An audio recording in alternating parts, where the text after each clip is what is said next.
Gravity Falls is known for having some pretty dark for its time moments. Of course, nowadays you'll probably have some random telling you that GF's darkest moments were tamed compared to like X thing in some other TV show that has since come out or whatever.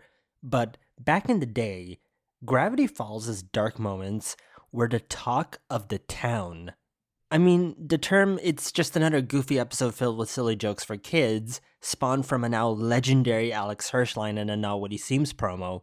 It's just gonna be another goofy episode filled with silly jokes for kids. And I mean, people were not wrong for thinking that, given GF did have some pretty dark and insane moments that really made you wonder how they got away with it. Iconic examples, of course, include the shapeshifter during the Into the Bunker episode, the bleeding animal eyes in Northwest Mansion Mystery, and of course, Bill shuffling the functions of every hole in Preston Northwest's body during Weirdmageddon Part 1. And that's just the stuff we saw on screen. For fans who venture beyond the show, they know about some of the darker things within GF books that the show couldn't do due to Disney Publishing being a lot less strict than the TV side. Of course, recently we've had the Book of Bill and many of the pretty dark nods and references in it, such as the parodies of various cults throughout the 20th century to Bill destroying his old dimension.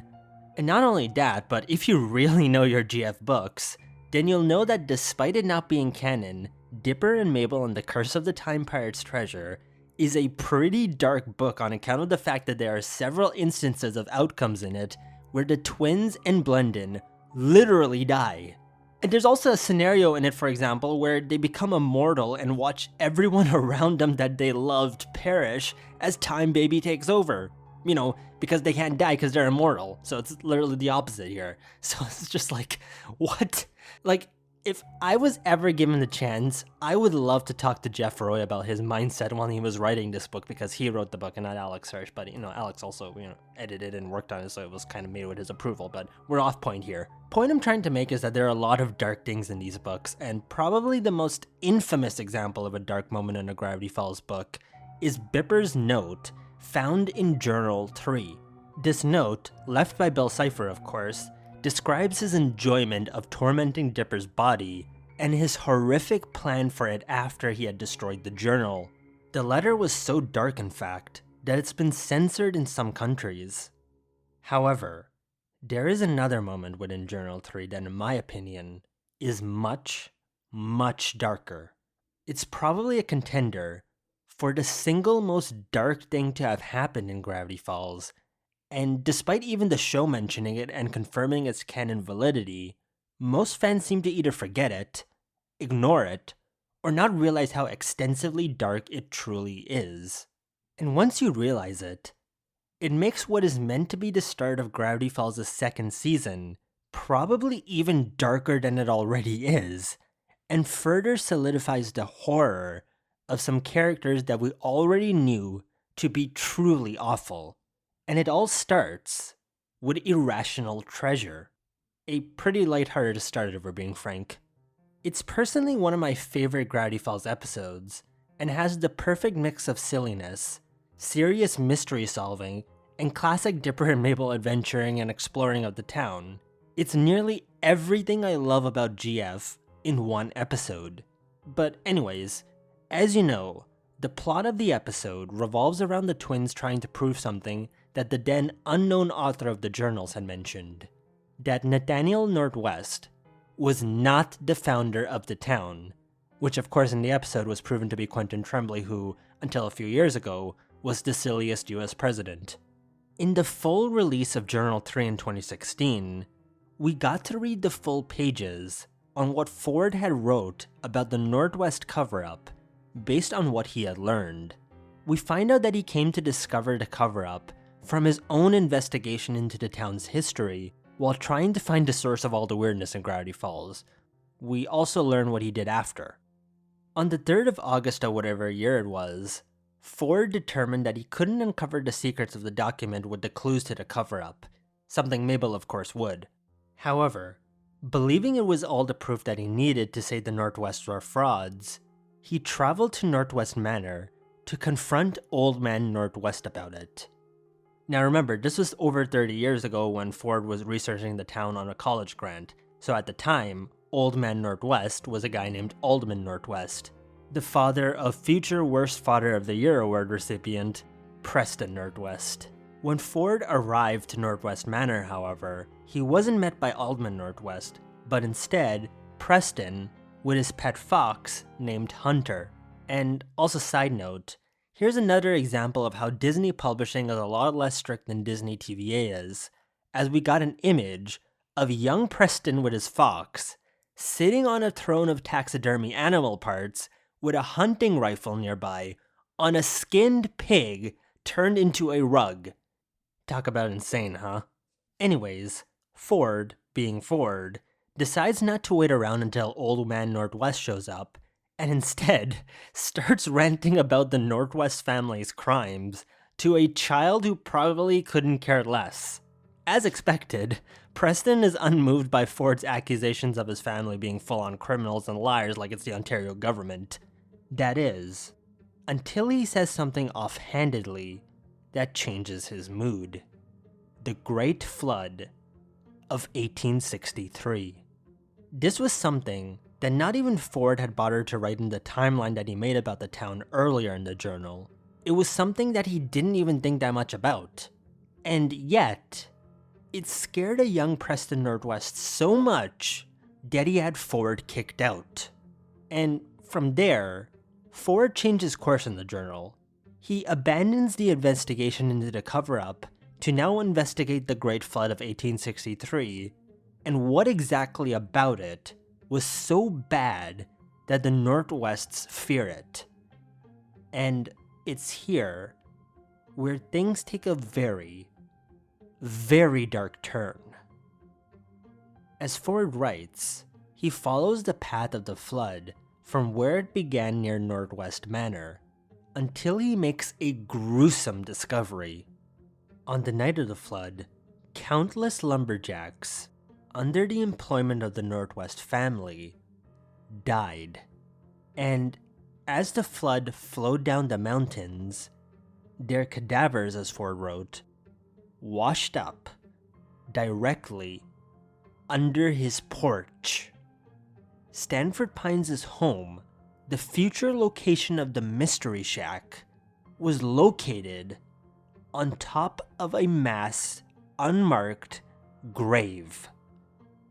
To make matters worse, the land that the shack was built on, that this mass grave was on, was owned previously by the Northwest family themselves, who, of course, hid this dark chapter of Gravity Falls' history until, as Ford mentions, he managed to get the land from them for a discount.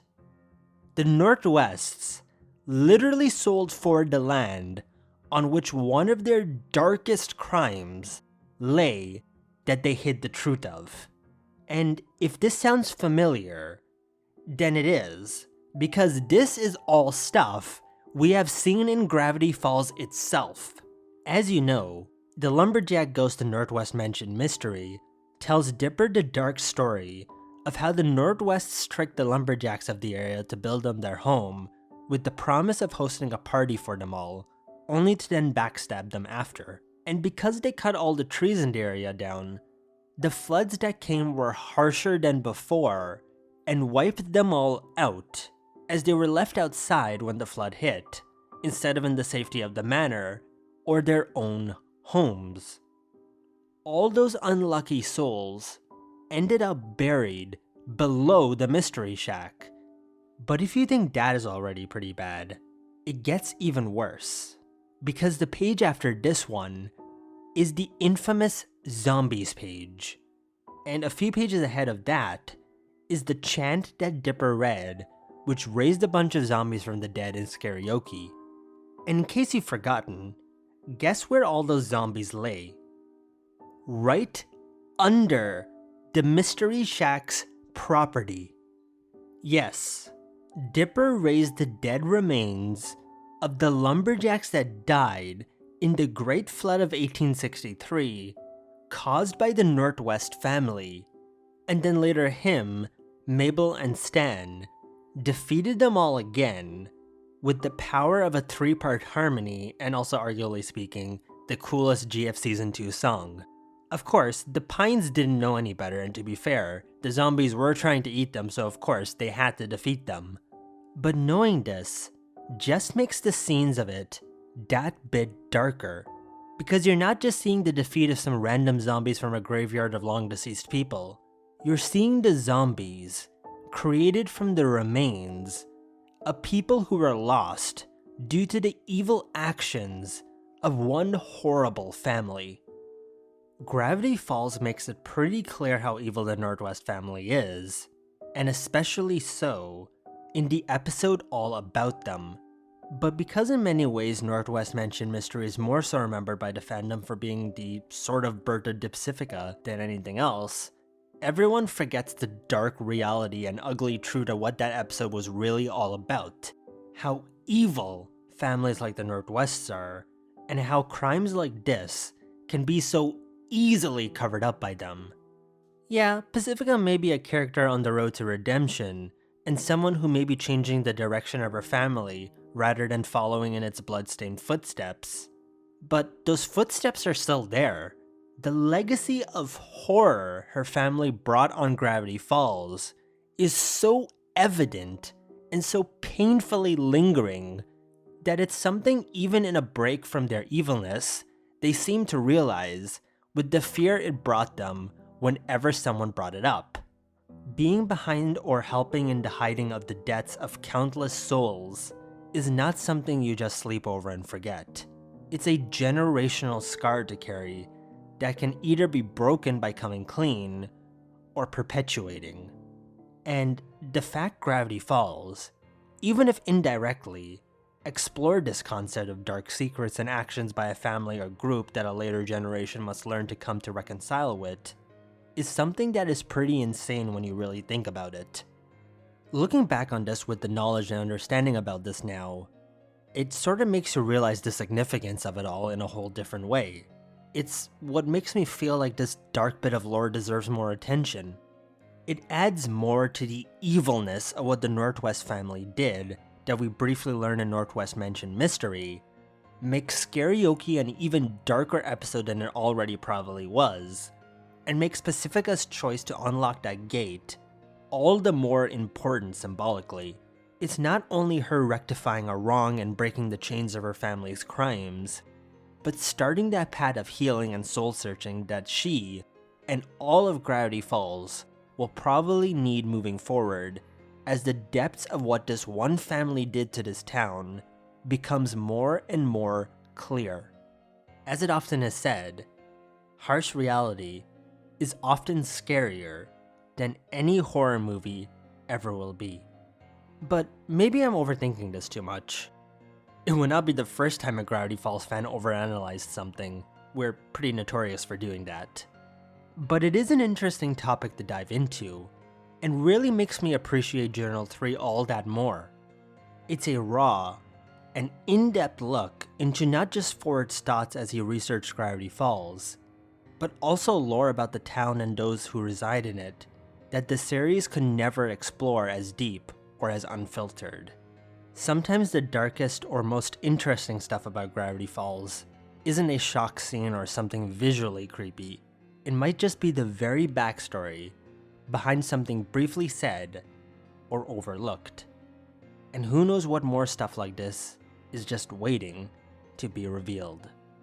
I've been that GFN, and thank you for watching.